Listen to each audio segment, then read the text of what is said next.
you start building a project on one of the arguably the most difficult voices ever to to mimic, and one of the easiest ones that if it isn't right, you're going to get killed over. I know, man. Yeah, Talk about that. yeah, I mean, listen, this project has made me neurotic. I mean, there's really no other way to put it. My family, my kids. I mean, I've become neurotic with this because like you said, it's daunting, right? And Mhm. not to do one, but to do a bunch. And Right. when we did, when this first started back during the pandemic, Bill Kelleher and I were like, man, let's jam a tune together. Okay. Let's do Rusty Cage. Sure. And he's like, who could play on it? I'm like, I could get Charlie Benanti. Hmm. He's like, I could probably get William from Alice. I'm like, cool, man. And then Charlie knocked it out, and I knocked it out. Bill knocked it out. William knocked it out, all within a week. Okay. Then we put it out, and it was like, poof. It was like, Right. oh boy, people dig this. All right. And then Kim Thale from Soundgarden heard it, loved it. And then Kim, that's how really officially, I've known Kim a little bit before then, Okay. but we really became tight from that release on. And then, Kim wanted to jam a song. And it Wow. was like, hey man, why don't we do one of your songs? And that's a first for him because this is the first time he's recording or re-recording, I should say, a Soundgarden song Sure. without Chris. Hmm. And then he did it. Charlie did the drums. Kim did it, and then I got Alyssa to sing vocals on it. And then it lay dormant. And then it Okay. sat there for about 4 years. And because I woke up one morning going, am I out of my mind Right. um, doing this? That this is crazy. And it sat there. It sat. Every few months, I would kind of get a poke from Kim. Hey, man, what's going on with the song? I would never ignore him. I was like, I Sure. don't know, man. I was like, listen, we're going down a slippery road here. Right. Did he understand that it was a slippery because he's in Of the band? course, He might be too close to it to see. of course, he understands, and Okay. I explained, and we've had many of very long phone calls.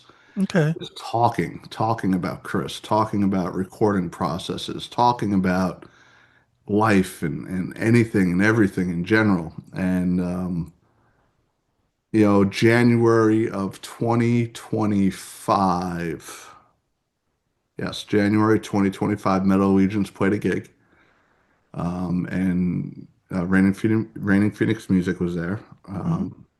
At that point, they were not my label. Sure. And Gerardo kind of knew what was going on. He's like, hey man, he's like, I just don't want to sign you. Obviously I want Metal Allegiance and I want to sign you, but I want to do this Soundgarden thing that you were talking about. And I was like, Okay. I don't know if I want to do that. Kind of Sure. the same, Sure. because again, man, it better not suck. Well, you know what? I just want to stop you there and I'll let you can keep going. But I think you're way underselling it.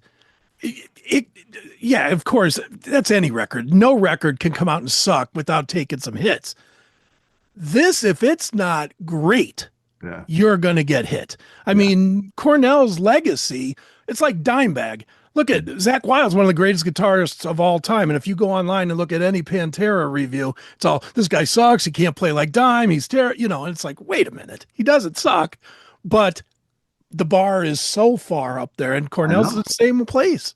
And it was really Gerardo who kind of said, What do you?" He's like, "Your original goal was to record a bunch of tunes, donate the money to charity, raise critical money for suicide prevention and mental health."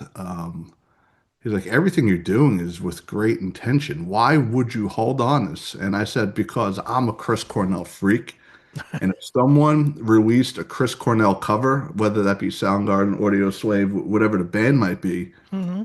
it's not good. I'm the first one to go, what are you doing, man? Right. Uh, so it's tough. There's some bands and some songs that you just don't touch. They're just you don't do it. And then, but it was Gerardo who kind of coerced me into it, and then I signed a record deal with them for King Ultramega and Metal Allegiance, and here we are, a bunch of Right on. songs, and knock on wood, I think I'm 6 for 6 so far. Yeah, And they've all been great. as my family tells me, this record's becoming my pet sounds. Nice. But, I'm adding orchestra, violins, Oh, wow. cello, xylophone, slave. I mean, it's literally, I'm becoming a neurotic head case with this just because, again, and I told somebody else, I have these little, I call them Cornells in my shoulders. Right. It's just like, man, what are you doing? Good idea, bad idea. Would he approve?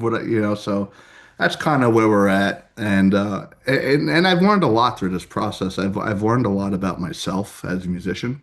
Sure. Learned a lot about myself as a person um, during this process, and I'm very happy we're here right now, and we're 6 songs deep with a bunch more coming. Excellent.